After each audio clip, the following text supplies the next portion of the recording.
All right. You in business now? Hello. Hello. All right. I think we're good. So, this is the first live stream of hopefully many. Let me just bring this down here. So, yeah, I just want to do live streams moving forward and for people to chat, ask questions, for me to answer questions, etc. I don't expect a lot. I don't have many subscribers, but you got to start somewhere. So I will start with Instagram DMs that I get, and then I can answer them here. So we will start with those. First one is, what does your carnivore diet look like? So my carnivore diet, let me try blocking this light out. My carnivore diet mostly is red meat. At the moment, it's a lot of chuck roasts. It's pretty much the poor man's ribeye. And I eat the majority of the fat off of that. My body is everybody's body is intuitive of how much fat they want. However, processed foods may hinder that ability. But when you go on a carnivore diet and you're eating primarily meats, and that's basically it, sometimes the fat gets a little too much and you're like, it's a little too much. Or if it's too lean, you're like, this doesn't really taste that good. The fat makes it taste better, and then you eat more. So on a chuck, I eat the majority of the fat, but I do sometimes leave some off just because it doesn't taste too much. And then I eat about 6 to 10 eggs a day, depending on the day, depending on my appetite. I will rotate meats just because I do still eat other types of animals. Chicken thighs, I like a lot. I like country style ribs from pork. Treat myself to ribeyes every now and then from Costco. It's pretty cheaper. And ground beef. I really only eat ground venison because my cousin gets deer this time of year. So that's actually what I've been eating for the past couple days now because he gave me some. But I find that ground meat in general goes through me faster. And it's not terrible, but it's definitely not as ideal as steak. That takes a little bit longer to digest and a little smoother on the way out. So that's what my carnivore diet looks like currently. Red meat in the form of steak, particularly chuck. Whole eggs. I'll take the white off a lot. I'll make soft boiled eggs, and I will make I'll take the egg white off about half of the eggs that I eat, depending on the day. So, for instance, I've been eating venison, deer, for the past couple days, and it's very lean. So, I've been eating only yolk. I don't have any white with those eggs, and those are pasture raised organic from Costco. And I think that does make a difference, the quality of the egg too. But if I were to eat a little bit more fattier meat, then I would probably eat more whole eggs because I'm getting more fat from like the chuck or the ribeye or fattier ground beef. Yep. What is your current split? Popular question. I do push pull leg or push leg pull, or I don't know what order it's in right now, but it gets mixed up depending if I work out with somebody or whatever the case may be. I mean, if I had taken 3 days, 4 days off rest for whatever reason, I'll just start off with push because that's primarily what I'm trying to grow. So yeah, just push, pull, leg, and my main focus is going to be my chest, my triceps, my delts. Um, Honestly, everything. I'm pretty proportionate, but my chest is probably need to come up the most. If I had to pick one, it'd be my chest. Uh, yeah, and when I start cutting, I'll do abs. But um, this is a good one I saw. As an upcoming influencer, tell us about yourself. Well, that's very humbling. Thank you. Um, Upcoming influencer. Tell us about yourself. I don't know. Well, I've been posting on Instagram for since since like I was 22, so like 8 years now. But in the beginning, it was just I was in college, so I was just posting just stupid stuff. But when I hit like 24, 25, I started posting more helpful content. So I kind of tried being in this game for a while, just never took off with it. Never took it as serious as I'm trying right now. So tell us about yourself. So nothing special, man. Uh, Grew up just like most people, suburban middle class. Played sports, went to college, partied, came home, didn't know what to do, got a job as a personal trainer. That got old. Got another job and just weightlifted. I started weightlifting weights seriously after I got cut from my high school basketball team as a senior, which was kind of unexpected. So that influenced me to just start lifting because I had already been lifting for about 3 years there, and I liked it. I was always lean, but I was always strong. I was at abs, um, and then just getting the pump just that was addicting. So then I started competing just because I thought I'd be good at it, and I've competed 3 times and no luck. I did okay, but not the best, and that's what matters. So, um, that's about it. It's where we are today. Now, just trying to get huge again and not get fat and see where it gets me. And hopefully, I can motivate and teach people along the way. Uh, this is another good one. Tips to success. Well, buddy, if you want tips to success, you should ask a successful person. I'm kidding. But if I had to answer the question, um, what I've learned the past few years is to kind of just eliminate distractions and find what is worth caring about and what isn't. Really analyze everything that's in your life from the moment you wake up to the moment you go to bed and ask yourself, is this benefiting me? And that's probably the start. I would say that's the start. I've done that and I've seen success. From the moment you wake up to the moment you go to bed, is this thing helping me? If it's not, can I eliminate it right away? Or how do I eliminate it eventually? Then look at the things that are helping your success or helping your day to day. And how do I use that to my advantage? Can you be using that more to your advantage? And then you go from there because that's where I'm at.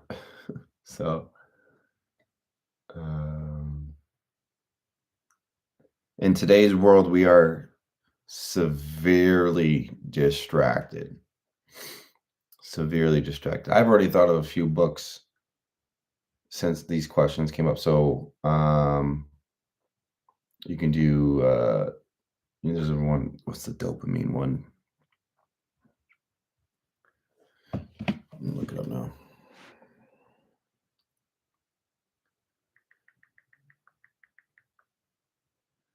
Here it is, Dopamine Nation by Anna Lembick. You'll see it. And she was also on a few podcasts too, but that talks about how just we're overloaded with dopamine, and just dopamine is supposed to be in our bodies for inherent reasons, for certain situations in your day, and not abused like most other things are in our bodies and in our environment. So, you know, social media, yes, it's a real thing. It is a real thing.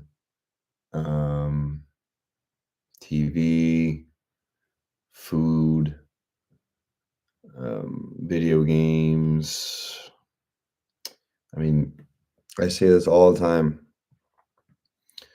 A lot of our issues would be resolved if we just go back in time and think about what we did. What is the most simple things? Just think so simply.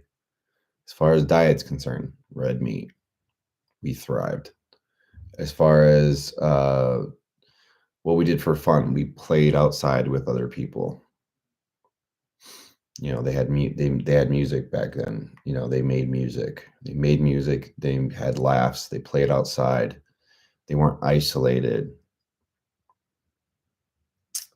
Um, our dopamine was meant for hunting and finding a mate. Simple. So, am I still at tips to success? So, tips to success: just live a simple life and do two things: what you're good at and what you love. And typically, what you're good at is going to make you money. But if both make you money, that's great. I do think I know a lot as far as tips to success, but it doesn't look like it. But I'm making my way there, I think. Another book is The Subtle Art of Not Giving a Fuck. It talks about what to give a fuck about. So that's kind of what I was just talking about. What in your life is giving you benefit and what isn't. It's kind of related. So those would be my tips. All right. Is fruit bad? Fructose can expedite fat loss. Okay. Are you telling me or asking me? So I've done, and I still think it is okay to do the animal-based diet coined by Paul Saladino. I think he's a good guy. I think he's well-intentioned. And for the past, from the middle of 22 to the end of 24, so 2.5 years, that was pretty much what I was doing. And it's great. I mean, it makes sense. Whole foods and the least toxic plant foods, which being fruit and honey. But what I will say, anecdotally, when I would switch the few times that I have from animal-based to strict carnivore, I would shed fat, just absolutely shed fat for, I would do carnivore for like 4 weeks, and then I would lose weight, but my body would be adjusting to the carnivore diet and I wouldn't feel as good. Plus, the times that I did it, I didn't have as much fat. So mentally, it wasn't as fun or as good as it should have been. And then I would reincorporate fruit and honey. And if I were cutting, I would just maintain what I had lost, which is still great. I wouldn't put the weight back on, but there would be a noticeable stagnance in weight loss once I incorporated the fruit and honey back in. And also, there are people, myself included, that when they allow themselves to have fruit and honey in their animal-based diet, it triggers them to eat more either fruit and honey or processed garbage. And I have experienced this mostly just I would just eat more fruit and honey and I would get a large amount of bloat and I would feel full, but I would want more. And it's literally just your body eating sugar and wanting more because it's addictive. And I do think it's a quality source of carbohydrates, much better than many others, but it is addictive and it does stall weight loss. So, and on top of that, when I did bulk, the last time I bulked, and at the end of it, when I said I would never bulk again because I got too fat, when I bulked, I was doing animal based and I was carb heavy on fruits and honey, and I got fat. So that's why I'm doing this carnivore diet on this bulk to stop that from happening and just see what happens. I think I'm really optimistic about it.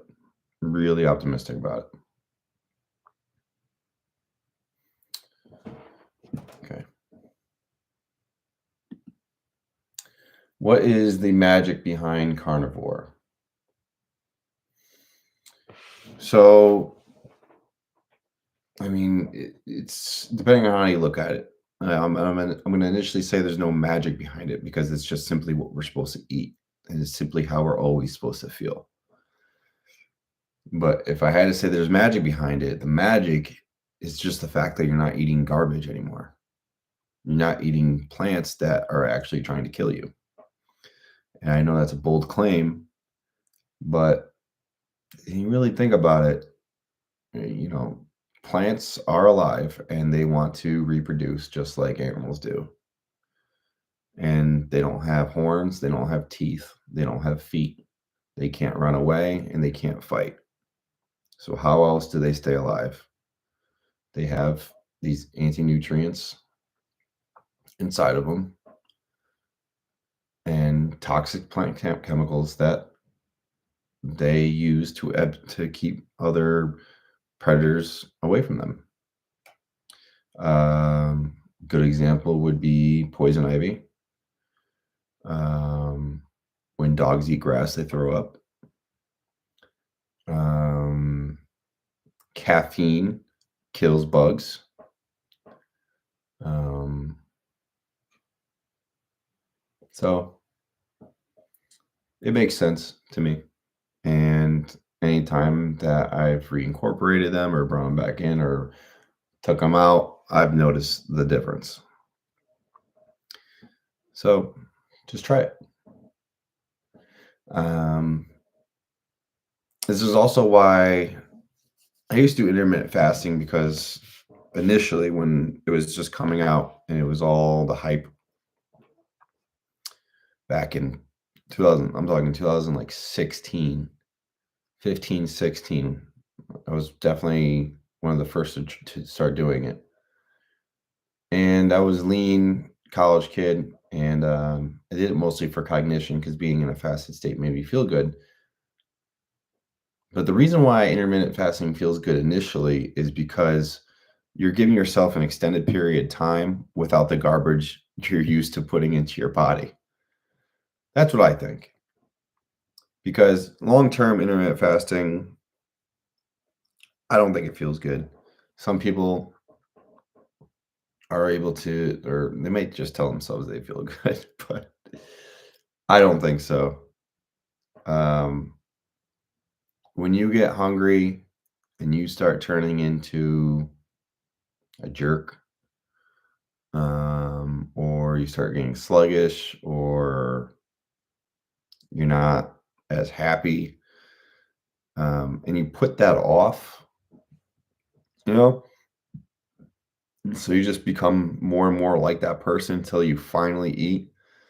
That's very comparable to a restrictive diet where you're counting calories and you're always trying to be in a deficit.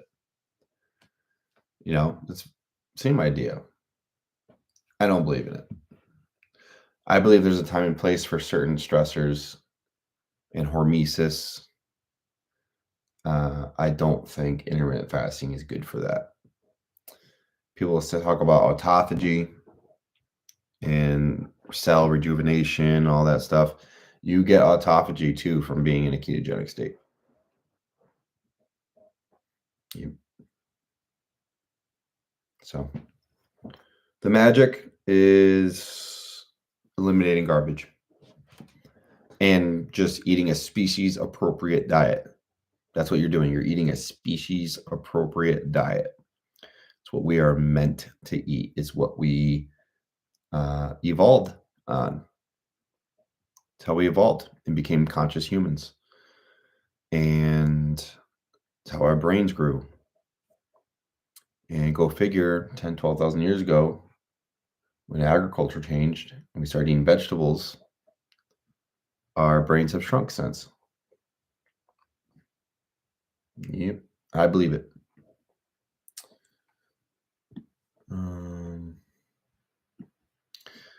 Also just think about the past 50 years, 60 years, right? When processed food started started coming into play. Seed oils, sugars, all this stuff started coming. 60, 70 years is a snippet, it's a snippet of a snippet of a snippet of a fraction of a time period in evolution. And we have never been this unhealthy. Ever. Ever. Coincidence that all of a sudden we shift from eating primarily animal products to now lab grown shit, chemicals, sweeteners, flavors, colors, seed oils, highly processed foods. And now 70% of the population is either overweight or has type 1 or type 2 diabetes. It's in our face. It's literally in our face. I think it's covered up a little bit. It's it's always been intended to be covered up, but it's there. The information is there, and there's going to be misinformation, of course. But everything I just told you is obvious. It's factual. Look at videos of people. I'm sure you've seen them. The videos of high school kids in like the 40s in gym class. They're all ripped up. Not one overweight kid. They're all doing on the monkey bars, pull-ups, push-ups. There's no seed oils then. There's no oatmeal cream pies then. You had bread and butter. Sourdough. That's still not terrible. That's what I mean. Like their bad food was bread and butter. Not bad. We ate meat. We ate milk. We ate fruit. Vegetables aren't even that bad considering what we have today. I don't eat vegetables now, but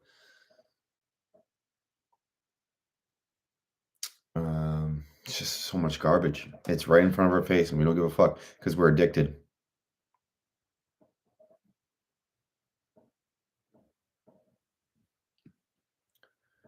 What are some biohacks you've bought into?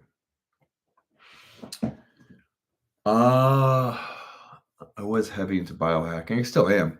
I just think there's easier ways of going about it. Oh, I have a red light here. that I never use. Can't tell if it's ever made a difference. I definitely was using it very heavily a couple years ago. Can't tell. That I do believe in red light at night to take away some of the blue light. That is a $10 bulb. This is a 300 something dollar bulb. So, yeah, red lights at night is something that I do, but as far as what I bought, the red light, and then, I used to have an 8 sleep mattress, which is like $3,000, give or take, and that's able to warm up your bed when you wake up, or it'll start cooling your bed down. It has like temperature regulation. It'll cool your bed down before you get into bed, so you can get into a nice cold bed, which helps you sleep. And then the warm will help you wake up. It actually was really nice. I bought my house, and it had just broken the 8 sleep. So I sent it back, got a brand new one, and decided just to sell it and get some of my money back. Just because. I also bought a queen mattress, and that fit my twin, so it wasn't even gonna fit. So I just decided to go without it. It tracked your sleep too, which was nice, and I thought it was pretty accurate. It was actually pretty cool. So if you can afford it, I don't know if there's EMF or anything. I'm pretty sure it claimed that there wasn't EMF, but I think that's it. But I'll tell you what, the best biohacks that you can do are free. So morning sunlight, crucial for your circadian rhythm, waking you up, getting you ready, and then the sunset too will actually help as well. Just getting sun in general in the middle of the day is gonna it's not gonna affect your circadian rhythms, but just getting that vitamin D, just getting the sun on your skin is very healthy. Um, just walking 10,000, 14,000 steps is a biohack, I think. Sauna, I mean, you gotta, if you have a gym membership, it's not free, but very underrated and underutilized. So, um, yeah, you can also meditate. That's free. Or you can do NSDR, non-sleep deep rest, or yoga nidra. Those two are kind of like the same thing. It's like a full body scan. You put headphones in, you lay down. It's like a full body scan. So you're not really going to sleep, but it just takes your mind off of everything and just focuses on one thing. That's pretty much the point of meditating. You can do that before bed. You actually do that right after you wake up. If you didn't get a good night's sleep, you do it in the middle of the day as your nap, but you're not really going to sleep. I have fallen asleep doing it before though, but 25, 30. There's different Allie Booth, right, or something like that on YouTube. She does different like 25-minute length, 45-minute length, whatever you're looking to do. It's actually really nice. Yeah, so those are some free biohacks right there I just gave you.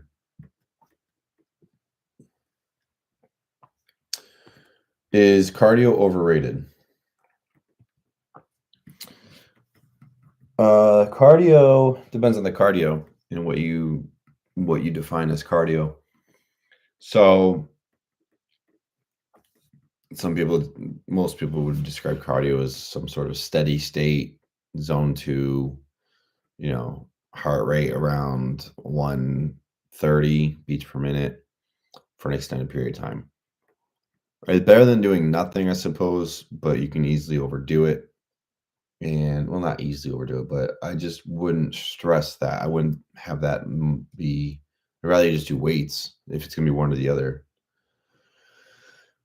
But I do like sprinting or using the assault bike as a substitute and doing intervals, you know, 7 to 15, maybe 20 seconds at a clip, resting 4 minutes, right? And then get back on it.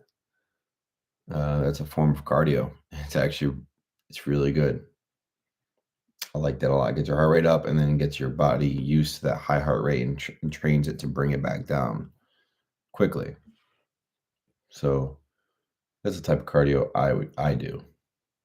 If I'm prepping for a show, then maybe I'll incorporate some steady state after a workout, but I'm not prioritizing it.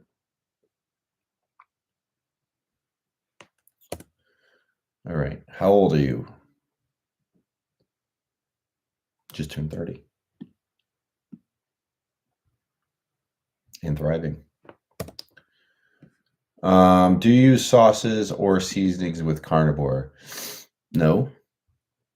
Um, if we want to be technical, you shouldn't use sauces or seasonings with carnivore, but I mean, I don't give a shit if you do. It's definitely certainly better than eating processed foods. Um, and I never, I hate saying like I'm carnivore and then getting lumped into there. And then like I have my bi-weekly cheat day where I have only carbohydrates and protein. And it's like, oh, well, you're not strict carnivore. It's like, yeah, I know. But if I say I'm carnivore and I'm 98% carnivore, I think that's okay. But I'm not here to argue that. So just, baby steps. Um, I would much rather be strict 100% carnivore like I am for 13 days in a row and then have one day of, it's not even processed foods, but one day of carbohydrates and protein, then have be like 85, 90% carnivore every day, meaning I'm using sauces and seasonings every day. I would not want to do that. I want to eat red meat, eggs, and water only, thrive, and then have one day, maybe even a half a day, where I have carbohydrates, replenish glycogen, and then I'm back on strict carnivore. I'd rather that have than be carnivore with sauces, seasonings, one black coffee a day, um, a little bit of cheese. Cheese not terrible, but is it? I don't know. Is it strict carnivore? I guess lion diet is red meat and water, but um, I don't know. That's just my opinion. I don't use sauce or seasonings. I actually just recently dropped salt, and I'm experimenting with that because if you look in the carnivore community, a lot of these veterans don't even use salt, and I think that I am salt sensitive. If you do some research, it is pretty well documented that there's a small population of people that are sensitive to salt, meaning they get the negative side effects of sodium easier than other people. So I get high blood pressure, get water retention, brain fog, just don't want to really move much. Yeah, bloat. I get that very easily. I've always had a hunch that I was salt sensitive, even though I love salt. I've loved salt my whole life. So, ever since I was a kid, I loved salty steak, but I think I'm sensitive. And there's 2 genes that you can test for to see if you are. I haven't done that, but just experimenting. Okay. What does a day in the life look like? How much time we got?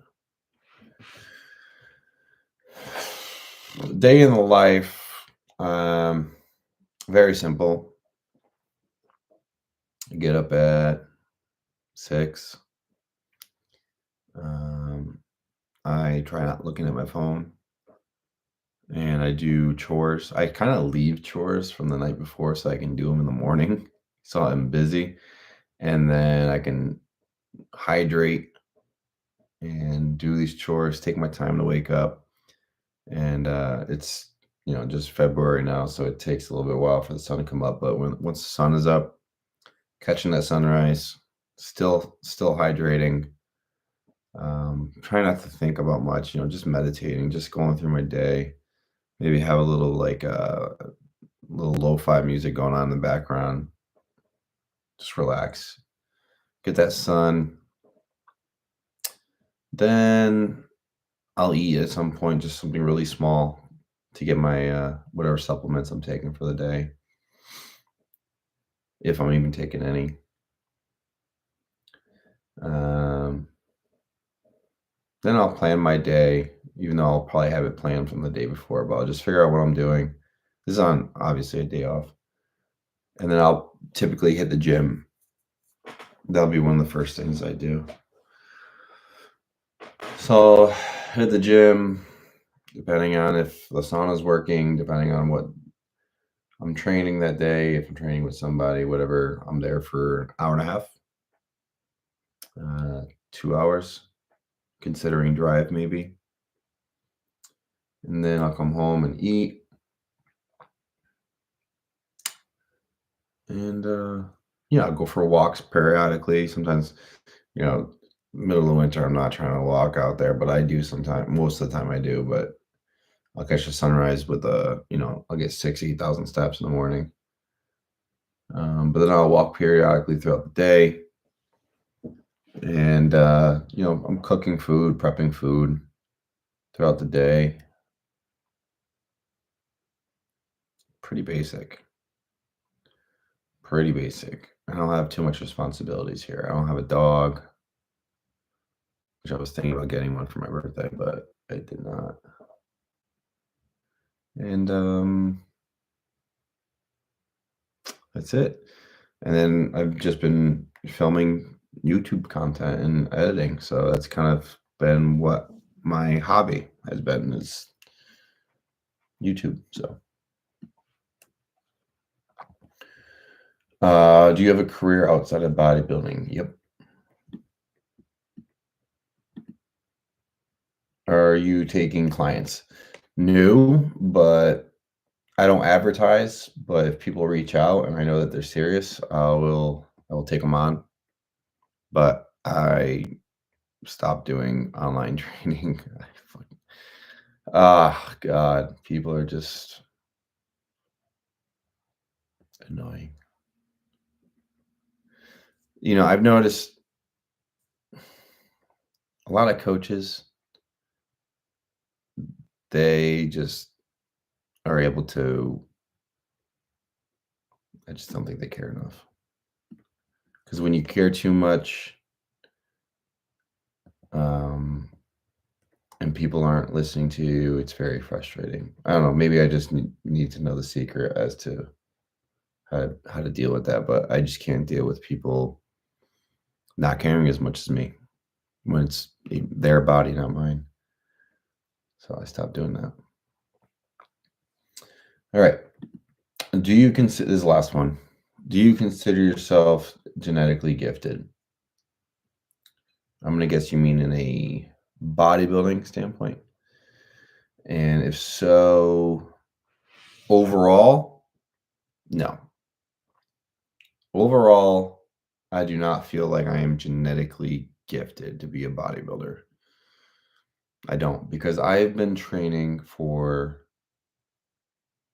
15 years, super serious for 12. And there's guys that will lift for 3 years. They'll start lifting at 22, and by 25, they look better than me. Yeah. And I know myself. I train really hard. I diet really hard.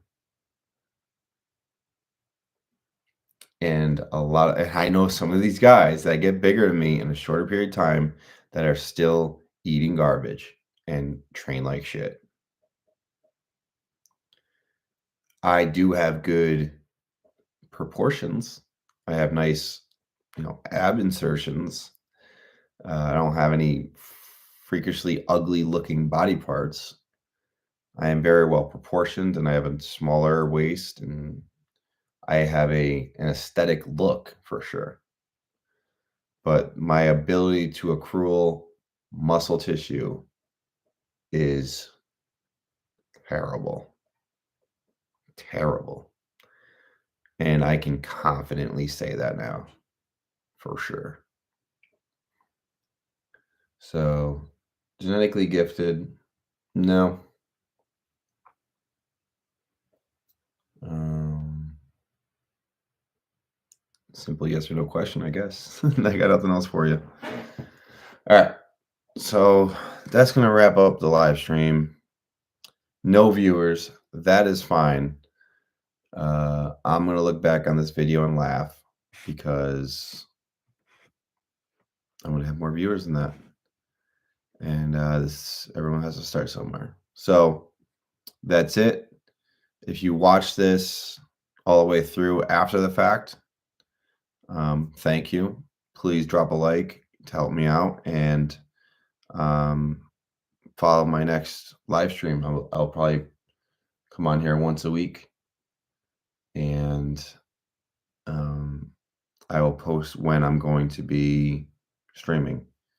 So just, support. That's about it. All right.